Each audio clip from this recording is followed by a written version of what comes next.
Okay, today we're going to be looking at the Cragstan's Roulette Gambling Man. Now, there's a couple advanced features on this toy when they're working right. For one, there is a master on-off switch on this side here, which I have switched off right now. And then there is a lever here, which is spring-loaded, and you pull, and it spins the flywheel on the roulette wheel. The body of the gamblers to move back and forth, and the money bags to go up and down, the mouth open and closes, and the hand here will dump the ball into the roulette thing. I don't, because I'm just doing a repair on this, I don't have all the parts, but there's actually a plate that sits up here for all where you would put your chips for what you're betting the number's going to be and all that sort of stuff. And there's of course a real ball. I've got a little bead that we'll use for our demonstration.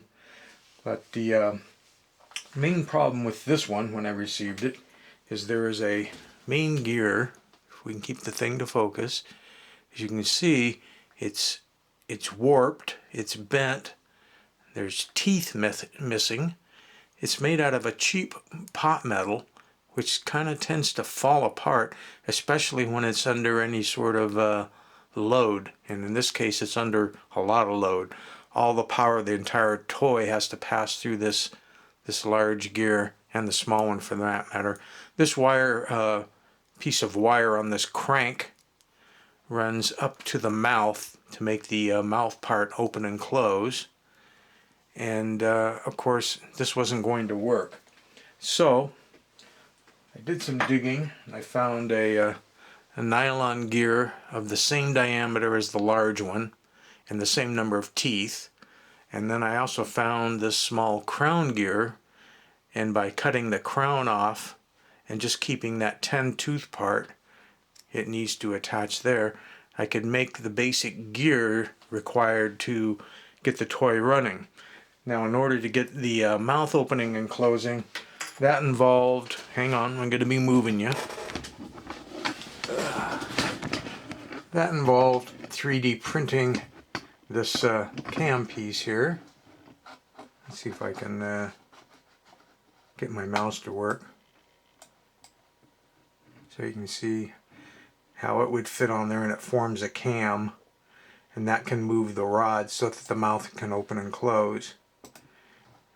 Now this, which is hard to tell what you're looking at, but what you're looking at is this metal cylinder is what's inside the rubber head, and this weird flap sticking towards the camera actually sticks out, and that's what is being moved. That's what moves the rubber mouth. There's the wire that goes up to push that, and it goes down to a cam down below.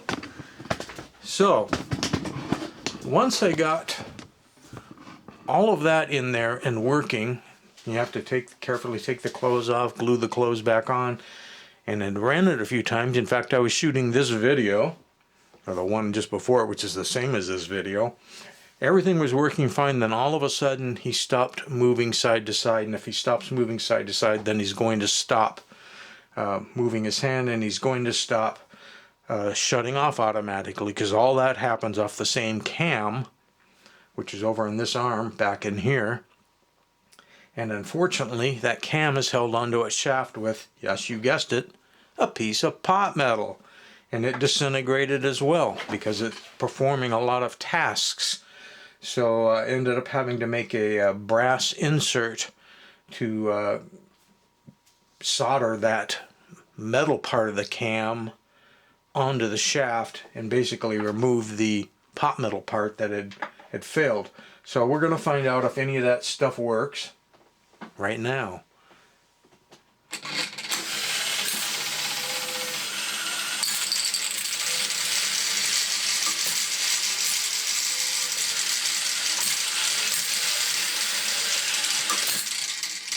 Okay, let's move closer so we can actually see the ball spinning part.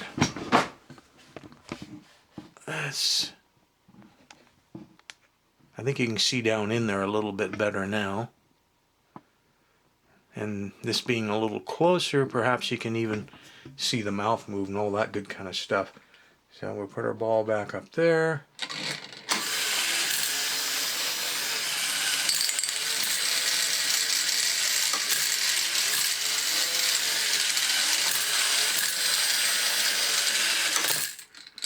Okay, so it's working as it should, and the ball ended up on red 18, in case that's where you put your money. So, personally, I wouldn't run the toy very much, because this arm over here that's moving the bag up and down, it's still being held onto its shaft by a piece of pot metal.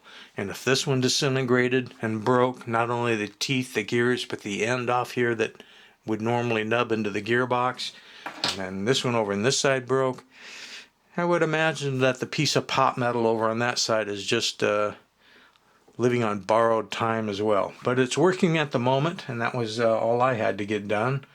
I'll send it back to its owner, and they can do their own video on it if they want to put the complete tabletop on there and roll the dice, as they say, to find out whether it continues to work.